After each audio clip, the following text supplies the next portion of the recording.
2007 წლის 14 ოქტომბერს ტელეკომპანია ის ეთერში ერთი თითქოს ჩვეულებრივი ოჯახის შესახებ რეალიტი შოუს პირველი ეპიზოდი გავიდა. შოუს სახელად Keeping Up with the Kardashians იმ დროს ჯერ კიდევ ნაკლებად ცნობილი Kardashian ჯენერის ოჯახის ყოველდღიური ცხოვრების შესახებ გვეყვებოდა. მაშინ ჯერ კიდევ არავინ იცოდა, რომ ეს გადაცემა მომდევნო თაობების კულტურული ფენომენი იქნებოდა და სატელევიზიო ისტორიაში ერთ-ერთი ყველაზე მოგებიანი რეალიტი შოუს ტიტულსაც მოიპოვებდა. კიმ კარდაშიანი პირველად ფართო საზოგადოებამ 2007 წელს გაიცნო, როცა ინტერნეტში მისი პირადი ვიდეო გავრცელდა. მიუხედავად კრიტიკისა, კიმმა და კარდაშიანების დედამ, კრის ჯენერმა მოახერხეს ამ ამბის ირგვლივ მედია ინტერესი ბიზნესად გადაექციათ. სწორედ იმ წელს გამოვიდა შოუს პირველი სეზონი, რომელიც მალევე ჰიტად იქცა. შოუ თავიდან ძირითადად კიმზე, მის დებსა და დედაზე იყო ფოკუსირებული. თუმცა დროთა განმავლობაში ოჯახური ბიზნესის ურთიერთობების სკანდალებისა და წარმატების კომბინაციამ ის თანამედროვე კულტურის ნაწილად აქცია. შოუს პოპულარობამ უამრავ სპინ-ოფს და პროექტს გაუხსნა გზა. თავდაპირველად კარდაშიანებს არც მილიარდები ჰქონდათ და არც გავლენიანი ბიზნესები. ოჯახის ფინანსები მილიონობით დოლარს ნამდვილად არ შეადგენდა. კრის ჯენერი მენეჯერი იყო.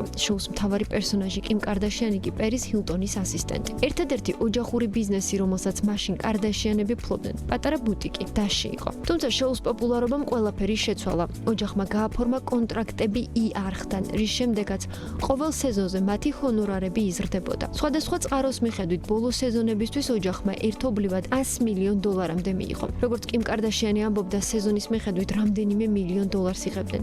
თუმცა შოუდან მიღებული შემოსავალი მხოლოდ მცირე ნაწილი იყო იმ იმპერიისა, რაც მათ შოუს მეშვეობით ააშენეს. Keeping Up with the Kardashians-მა კარდაშიანებს მისცა ის, რაც ყველაზე მნიშვნელოვანია თანამედროვე მედია სივრცეში გლობალური ხილვადობა. სწორედ ეს გახდა ძირითადი ბიძგი მათთვის, რომ სოციალური ქსელები როგორც ბიზნეს სამუშაოს სივრცე სრულად გამოეყენებინათ. სოციალურ მედიაში არსებულმა პოპულარობამ დების ცალკეული ბიზნესებიც გაზარდა. მაგალითად, კიმ კარდაშიანმა Kiki W Beauty შექმნა, რასაც მალევე მოყვა ეს Kiki N by Kimi და მოდის ბრენდი Skims-ი, რომლის ღირებულება რამდენიმე მილიარდ დოლარს შეადგენს. დღეს, მაშინ როცა კარდაშიანების შოუს პირველი ეპიზოდის გამოსვლიდან 18 წელი გავიდა, კიმ კარდაშიანი მილიარდერთა სიაშია. მისი ქონება კი 1 მილიარდ 700 მილიონ დოლარს შეადგენს. სიმდიდრით კიმს მისი უმცროსი და ქაილი ჯენერი მოსდევს, რომელიც რამდენიმე პოპულარულ ბრენდს ფლობს. მას სულ რაღაც 17 წლის ასაკში შექმნა ქაილი კოსმეტიკი, შემდგომ კი ქაილი სკინი. მისი ერთ-ერთი ბრენდია ტანსაცმლის კომპანია Kai,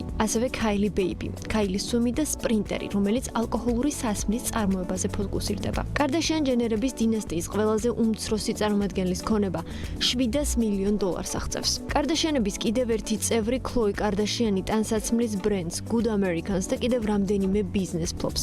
მისი ქონება ბოლო მონაცემებით 60 მილიონ დოლარს შეადგენს. კორტნი კარდაშიანის ქონება კი 65 მილიონი დოლარია. ის ბრენდების Push-ის და Lem-ის მფლობელია. რაც შეეხება Kendall Jenner-ს, ის მსოფლიოში ერთ-ერთი ყველაზე მაღალ ანაზღაურებადი ტოპ მოდელია. ამასთან ალკოჰოლური სასმლის, კერძოდ ტეკილას მწარმოებელი ბრენდის 818-ის მფლობელია. მისი ქონება დაახლოებით 60 მილიონ დოლარს შეადგენს. თავად იმპერიის შემქმნელს კრის ჯენერს 200 მილიონი დოლარის ქონება აქვს. კრის ჯენერი მისი 5-ვე შვილის მენეჯერია. შესაბამისად, ხანგრძლივი შეთანხმება აქვს, რომლის მიხედვითაც კრის ჯენერი იღებს 10%-იან მენეჯმენტის საკომისიოს მისი შვილების საერთო შემოსავლიდან. ისეთი ბიზნეს წამოწყებებიდან, როგორიც არის პროდუქციის ხაზები, ტელეშოუები და სამოდელო კონტრაქტები. 18 წლის წინ დაწყებული შოუ იზე 2021 წელს დასრულდა. თუმცა ოჯახმა ახალი შეთანხმება Disney-სთან გააფორმა და სტრიმინგ პლატფორმა Hulu-ზე ახალი შოუთი The Kardashians-ით გადაინაცვლა. კონტრაქტის ღირებულება ოფიციალურად არ გამოქვეყნებულა, თუმცა სხვადასხვა წყაროს ინფორმაციით ოჯახმა რამდენიმე წლიან შეთანხმებაზე მინიმუმ